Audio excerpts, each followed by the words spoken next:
Hello friends, welcome to Ganesh குட்டி channel. நம்ம இன்றைக்கி ஒரு சூப்பரான இன்ட்ரெஸ்டிங்கான வீடியோ தாங்க பார்க்க போகிறோம். கறிவேப்பிலை துவையல் எப்படி செய்கிறதுன்னு தான் பார்க்க போகிறோம். அதுக்கு முன்னாடி நம்ம சேனலை நீங்கள் இப்போ தான் ஃபர்ஸ்ட் டைம் பார்க்குறீங்கன்னா சப்ஸ்கிரைப் பண்ணி வச்சுக்கோங்க. அப்போ தான் நான் போகிற வீடியோஸ் எல்லாம் உங்களுக்கு ரெகுலராக நோட்டிஃபிகேஷனில் வரும். கறிவேப்பிலை சாப்பிட்றதால நிறைய மருத்துவ குணங்கள் இருக்குதுன்னு சொல்லிட்டு எல்லாருக்குமே தெரியும். எனக்கு தெரிஞ்ச ஒரு சில விஷயங்களை மட்டும் உங்கள் கூட நான் ஷேர் பண்ணிக்கிறேன். கறிவேப்பிலை சாப்பிட்றதால ஜீரணம் சீக்கிரமே ஆகும். அதே போல் வயிற்று பிரச்சனைகள் ஏதாவது இருந்தால் சரியாகிடும். இப்போ இருக்க காலகட்டத்துக்கு நிறைய பேருக்கு முடி உதிர்தல் அதிகமாக இருக்குது. அந்த மாதிரி பிரச்சனை கூட சரியாகிடும். கறிவேப்பிலை துவையலுக்கு தேவையான கறிவேப்பிலையை எடுத்து நல்லாவே வாஷ் பண்ணிவிட்டு ஒரு காட்டன் துணியில் ஆற வச்சுருக்கேன். அதுக்கு மேலேயும் இதே போல் ஒரு டவல் வச்சு நல்லாவே ஒத்தி எடுத்துக்கலாம், ஈரங்கள் இல்லாமல். கறிவேப்பிலையை நம்ம எண்ணெயில் வதக்க போகிறோம். அதனால் ஈரங்கள் இருந்தால் எண்ணெயில் வதக்கிறப்ப மேலேயே வெடிக்கும். அதனால் பார்த்து நல்லாவே ஈரங்கள் இல்லாமல் இதே போல் எடுத்துக்கலாம். வீட்டில் இருக்க ஏதாவது ஒரு கப் எடுத்துக்கோங்க. இதே போல் அளந்து சேர்த்துக்கலாம். நான் இதே கப்பில் 5 கப் அளவு கறிவேப்பிலையை அளந்து எடுத்துக்கிட்டேன். இதே கப்லேயே தான் கறிவேப்பிலை துவையலுக்கு தேவையான பொருட்களை எல்லாமே அளந்து எடுத்துக்க போகிறேன். இருக்கட்டும். இந்த கப்பில் 3/4 கப் அளவு புளி எடுத்துக்கிட்டேன். எந்த திப்பிகளோ இல்லை தூசிகளோ இல்லாமல் எடுத்துக்கிட்டேன். சுடுதண்ணி நல்லாவே சூடாக வச்சுருக்கேன், அதை ஊற்றிக்கலாம். இருக்கட்டும்.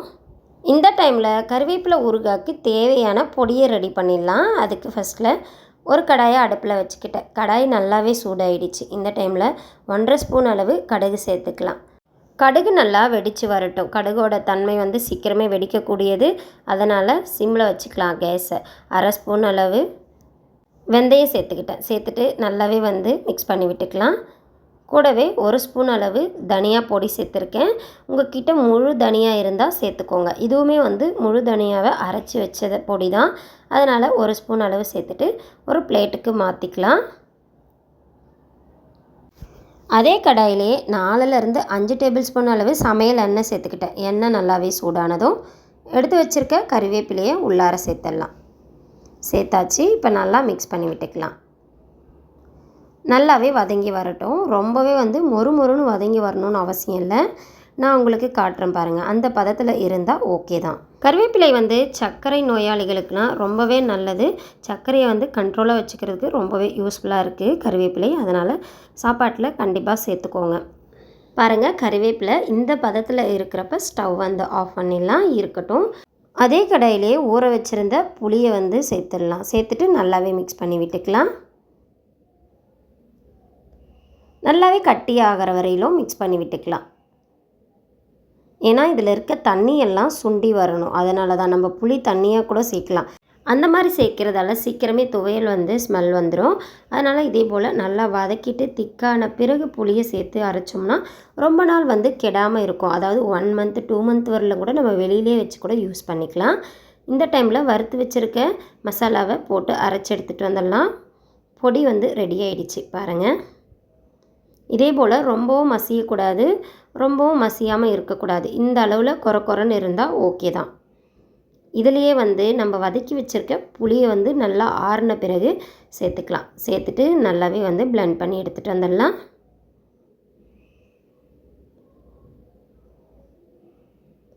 பாருங்கள், ரெடி ஆகிடுச்சு. இந்த மாதிரி தான் இருக்கணும். இதுதான் கரெக்டான பதம். இன்னொரு மிக்ஸி ஜார் எடுத்துக்கலாம். அதில் வதக்கி வச்சுருக்க கறிவேப்பிலையை சேர்த்து கொஞ்சம் கொரன்னு அரைச்சி எடுத்துகிட்டு வந்துடலாம்.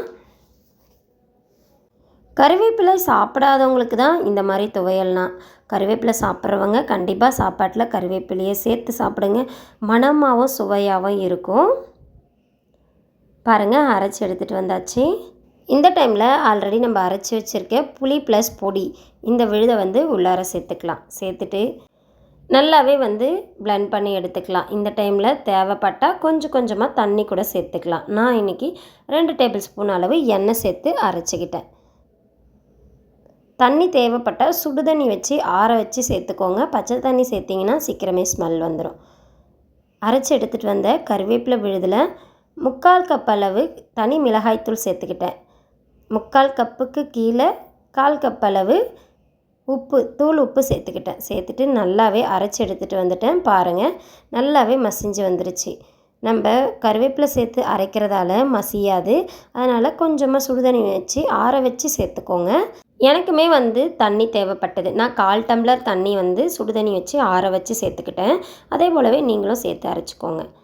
ஒரு பூண்டை இதே போல் தோலோட இடித்து எடுத்துக்கலாம்.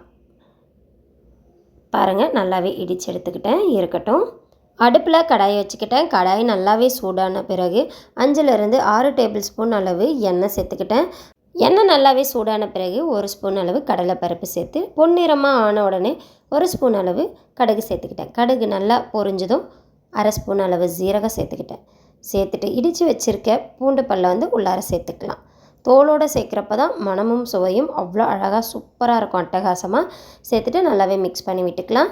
கேஸை சிம்மில் வச்சுக்கலாம், இல்லாட்டி பூண்டு கருகி போகிடும். தேவையான அளவு கருவேப்பிலை சேர்த்துக்கிட்டேன். கருவேப்பிலை சேர்க்குறதால நல்லா மணமாக இருக்கும் சாப்பிட்றதுக்கு. கண்டிப்பாக ஃப்ரெஷ்ஷாக இருக்க கருவேப்பிலையை ஒரு கைப்பிடி அளவு கூட சேர்த்துக்கோங்க, நல்லாயிருக்கும் வாயில் கடிபடுறப்ப. பெருங்காயத்தூள் தேவையான அளவு சேர்த்துக்கலாம். 1/4 ஸ்பூன் அளவு நான் சேர்த்துக்கிட்டேன். அரைச்சி வச்சுருக்கேன் கருவேப்பிலை விழுதை உள்ளார சேர்த்துடலாம். குழந்தைங்களுக்கு இந்த மாதிரி செஞ்சு கொடுத்தீங்கன்னா நல்லாவே ஜீரணம் ஆகும். அதுவும் இல்லாமல் கருவேப்பிலை அப்படின்ற ஒரு ஃபீல் இல்லாமையே சாப்பிடுவாங்க. சாப்பாட்டில் டே டு டே கருவேப்பிலையை குழந்தைங்க ஸ்கிப் பண்ணிடுவாங்க. அந்த மாதிரி குழந்தைங்களுக்கு இந்த மாதிரி செஞ்சு கொடுங்க. சிம்மில் வச்சுட்டு நல்லாவே மிக்ஸ் பண்ணி விட்டுக்கலாம். அதே போல் பச்சையாக நம்ம மிளகாய் தூளை சேர்க்குறதால பச்சை வாசனை வரும் அப்படின்னு நினைப்பீங்க. எண்ணெய் எவ்வளோ சூடாக இருக்குது இல்லையா, அதனால் பச்சை வாசனை கண்டிப்பாக வராது, மிளகாய் தூள் வாசனை வரவே வராது. இந்த டைமில் 1/2 ஸ்பூன் அளவு நாட்டு சர்க்கரை சேர்த்துக்கிட்டேன். நாட்டு சர்க்கரை தேவைப்பட்டால் சேர்த்துக்கோங்க, இல்லைன்னா ஸ்கிப் பண்ணிக்கோங்க. எனக்கு நாட்டு சர்க்கரையோட சுவை ரொம்ப பிடிக்கும் இந்த மாதிரி ஊறுகால சாப்பிட்றப்ப, அதனால் சேர்த்துக்கிட்டேன். ஒரு 2 நிமிஷம் வதக்கிட்டு அதுக்கப்புறம் நல்லாவே ஆற வச்சுட்டேன். பாருங்கள், நல்லாவே எண்ணெய் பிரிஞ்சு சூப்பராக வந்திருக்கு. நம்ம ஸ்டோர் பண்ணி வச்சோம்னா 2லேருந்து 3 மாதம் வரையிலும் கூட இதை யூஸ் பண்ணலாம். ஒன்றுமே ஆகாது, நீங்கள் வெளியிலே வச்சு யூஸ் பண்ணலாம். கைப்படாமல் தண்ணி படாமல் வச்சுக்கிட்டு இருந்தோம்னா ரொம்ப நாளைக்கு வெளியிலே வச்சு யூஸ் பண்ணலாம். இந்த மாதிரி கண்ணாடி ஜார்லேயோ இல்லை பீங்கான் ஜார்லேயோ அப்படி இல்லைனா பிளாஸ்டிக் கண்டெய்னர்லேயோ கூட சேர்த்து வச்சுக்கலாம். இந்த மாதிரி செஞ்சு பாருங்கள். கருவேப்பிலை துவையல்னு சொல்லிட்டு யாருக்குமே தெரியாது, ஏதோ கடையில் வாங்கிட்டு வந்த துவையல் மாதிரி அப்படி சாப்பிடுவாங்க. அற்புதமாக இருக்கும், அமிர்தமாக இருக்கும். கண்டிப்பாக ட்ரை பண்ணி பாருங்கள். 1 ஸ்பூன் துவையல் போதும், 1 தட்டு சோறு காலி ஆகிடும். அவ்வளோ சூப்பராக இருந்தது. அதே போல் சாம்பார் சாதம், ரச சாதம், இட்லி, தோசை, பூரி, சப்பாத்தி எது கூட வேணாலும் வச்சு சாப்பிடுங்க. எல்லாத்துக்குமே சூப்பர் காம்பினேஷனாக இருக்கும். பாருங்களேன், சுட சுட சாதத்தை கடாயில் போட்டு பெரட்டி உருட்டி சாப்பிட்றப்ப செம்மையாக இருந்தது, செம்ம டேஸ்ட்டாக இருந்தது. இந்த வீடியோ உங்களுக்கு பிடிச்சிருக்குன்னு நினைக்கிறேன். பிடிச்சிருந்தா நம்ம சேனலை சப்ஸ்கிரைப் பண்ணி வச்சுக்கோங்க. அப்போ தான் நான் போடுற வீடியோஸ் எல்லாம் உங்களுக்கு டெய்லியுமே நோட்டிஃபிகேஷனில் வரும். இன்னொரு சூப்பரான வீடியோவில் பார்க்கலாம். தேங்க்யூ ஃபார் வாட்சிங்.